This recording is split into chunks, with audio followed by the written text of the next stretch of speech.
guys, Coach Ben here, bigbenchas.com. We had a question on our Instagram about dumbbell benching, and I figured best way to cover this topic is to give you a little more information about it and how I would use it, how to implement dumbbell pressing, because I have a feeling most of you are pretty familiar with dumbbell pressing. It's one of the first movements that we ever really develop in the gym, right? We pick up dumbbells, real simple, we press them. Important though to note that involving technique with the dumbbell press, all right, you still want to have your shoulders tucked in a good position. So we do want to replicate the setup in a little bit of a ways like we would with the bench press, because very important in any type of press to keep our shoulders safe. Shoulders underneath us, pinched together, tucked down. Okay, no matter what we're doing pressing wise, we need those shoulders in a good position. So that's the major thing to take into account when talking technique for the dumbbell press or any pressing for that matter. Okay, what dumbbell pressing is great for and when I use it the most is in off season. I don't really like that word off season, but I guess it's the best way to describe what happens after meet.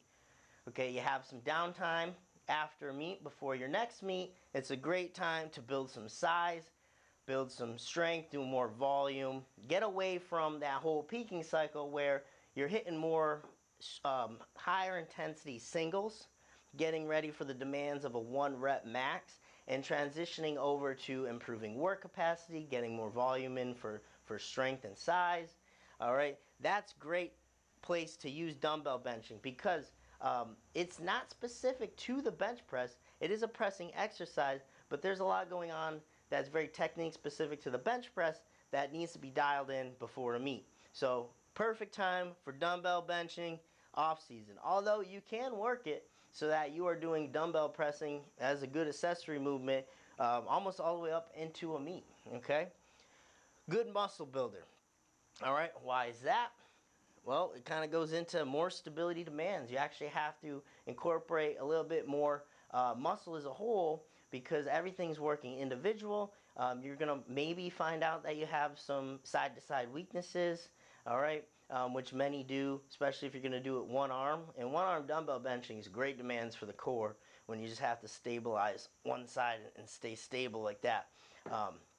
But it all comes down to just having to engage more muscle. There's going to be more demands on your shoulders to stay stable because you don't have an attached barbell. So it's a great muscle builder. You're hitting a lot of muscle, engaging a lot of muscle doing the dumbbell benching. So that's why, again, it's a great off-season builder because, again, we're not trying to be in a peaking cycle. We're trying to hit high-intense singles. So it's a time when we can do higher volume with dumbbells. So I come back to the stability demands there, like I just kind of touched upon. Single arm work, you're working every arm individually with this movement, and dumbbells can swing on you guys. They can move all over. If you've been benching for a long time and all of a sudden you go over to dumbbell work, it feels pretty awkward. All right, those dumbbells want to move around on you. You kind of have to develop that stabilizing musculature again. Okay, smaller muscles of the shoulder.